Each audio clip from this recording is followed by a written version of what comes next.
నమస్తే, నేను మీ MV Naidu. Andhra Pradesh assembly సమావేశాలకు వైసీపీ సభ్యులు హాజరయ్యే అవకాశం లేదని ఆ పార్టీ వర్గాలు చెబుతూ ఉన్నాయి. నేడు జగన్ తన పార్టీ ఎమ్మెల్యేలతో కలిసి ఢిల్లీ వెళ్ళనున్నారు. రేపు అక్కడ ధర్నా నిర్వహించి గురువారం రాష్ట్రానికి తిరిగి వస్తూ ఉన్నారు. తర్వాత శుక్రవారం ఒక్కరోజు మాత్రమే సమావేశాలు ఉంటాయి. అందువల్ల వైసీపీ ఎమ్మెల్యేలు అసెంబ్లీకి వచ్చే అవకాశాలు లేవని తెలుస్తూ ఉంది. నిన్న సభకు వచ్చిన జగన్ కాసేపటికే వాకౌట్ చేసి వెళ్ళిపోయారు. అయితే ఇప్పుడు అసెంబ్లీలు అయితే రాష్ట్రంలో జరుగుతూ ఉన్నాయి.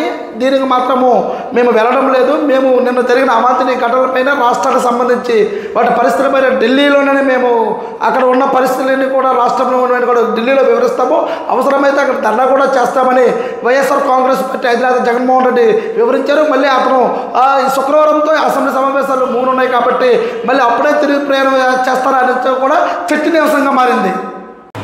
వినుకొండ హత్య కేసు నేపథ్యంలో ఢిల్లీలో ధర్నా చేయనున్న మాజీ CM Jagananna PCC chief Sharmila విమర్శలు గుప్పించారు. బాబాయ్ హత్యకు ఎందుకు ధర్నా చేయలేదు, అసెంబ్లీలో ఉండకుండా వివేక హంతకులతో జగన్ కలిసి తిరుగుతూ ఉన్నారని, వినుకొండ మర్డర్ వ్యక్తిగత హత్య రాజకీయాలకు సంబంధం లేదు అని ఆమె స్పష్టం చేశారు. మరోవైపు రాష్ట్రానికి ప్రత్యేక హోదా తెచ్చే బాధ్యతను చంద్రబాబు తీసుకోవాలని షర్మిల డిమాండ్ చేశారు. అయితే వైఎస్ జగన్మోహన్ రెడ్డిపై మాత్రం షర్మిల ఒంటికాలపై లేస్తూ ఉన్నారు. గతంలో అయితే మాత్రము సాక్షాత్తు బాబాయ్ తన సొంత బాబాయ్నే హత్య చేసినప్పుడు మాత్రం ఎటువంటి కూడా నోరు విప్పలేదు. కానీ ఇప్పుడు వినుకొండలో జరిగిన హత్యకి మాత్రం రాజకీయాలకు సంబంధం లేదు. అయినా నువ్వు వీటిపై నువ్వు వెళ్ళి ఢిల్లీలో ధర్నా చేస్తావంటే అందరూ హాస్యాస్పదంగా ఉందని పిసిసి చీఫ్ షర్మిల నిన్న అసెంబ్లీలో వైసీపీ అధినేత జగన్ ఎమ్మెల్యే రఘురామకృష్ణరాజు ముచ్చటించుకోవడం సర్వత్రా ఆసక్తి రేపింది. తామేం మాట్లాడుకున్నామో విషయాన్ని తాజాగా తెలిపారు. ప్రతిపక్ష నేత హోదా లేదని విషయంపై ఆలోచించవద్దని జగన్కి చెప్పానన్నారు. మీకు ఆ హోదాతో ఏం పని ఉంది, వైసీపీ నాయకుడిగా మీరు సమావేశాలు రండి అని కోరినట్లుగా పేర్కొన్నారు. తప్పకుండా వస్తామని జగన్ చెప్పడం జరిగిందని రఘురామకృష్ణరాజు ఈరోజు వెల్లడించారు. అంటే నిన్న ఆసక్తికరమైన ఒక సందర్భం కలిగింది. రఘురామకృష్ణరాజు వైసీపీ అధినేత జగన్మోహన్ రెడ్డి ఇద్దరు కూడా కలవడం మాట్లాడుకోవడం అనేది ఒక చర్చనీయాంశంగా మారింది. అయితే ఏం చెప్పారు రఘురామకృష్ణరాజు అంటే, మీకు ప్రతిపక్ష హోదా లేదన్నంత మాత్రాన మీరు అసెంబ్లీకి రావద్దు అని అనుకోకూడదు. మీరు వైఎస్ఆర్ కాంగ్రెస్ పార్టీ ఒక నాయకుడిగా ఒక శాసనసభ్యుడిగా అయితే మాత్రం మీరు రావాలి. దానికి కూడా సమాధానం వస్తారని చెప్పడం జరిగిందని రఘురామకృష్ణరాజు చెప్పడమే జరిగింది.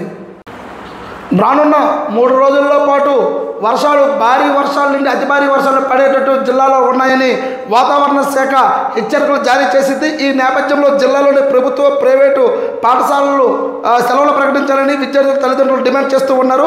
ఇప్పటికే రాష్ట్రంలోని పలు జిల్లాల్లో పాఠశాలకు సెలవులు ప్రకటించాలని, అలాగే విజయనగరం జిల్లాలో కూడా సెలవు ప్రకటించాలని కోరుతూ ఉన్నారు. అయితే ఇక్కడ భారీ వర్షాలు అయితే మాత్రం జిల్లాలో పడే సూచన ఉందని వాతావరణ శాఖ అయితే వివరిస్తూ ఉంది. అయితే తల్లిదండ్రులు అయితే మాత్రం ప్రభుత్వ పాఠశాలతో పాటు ప్రైవేట్ పాఠశాలలో కూడా సెలవులు ఇవ్వాలి, లేకపోతే పిల్లలు అనేవాళ్ళు విద్యార్థులు అనేవాళ్ళు చాలా ఇబ్బంది పడతారని తల్లిదండ్రులు ఆందోళన పడుతూ ఉన్నారు.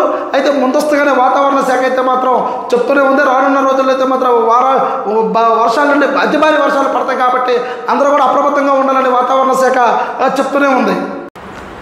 తెలంగాణ రాష్ట్రంలో యూపీఎస్సీ సివిల్స్ ప్రిలిమ్స్పై పాస్ అయిన అభ్యర్థులకు రాజీవ్ గాంధీ సివిల్ అభయహస్తం కింద ప్రభుత్వం ₹1,00,000 ఆర్థిక సాయం చేస్తుంది. ఇందుకు తాజాగా సైట్ ప్రారంభించింది.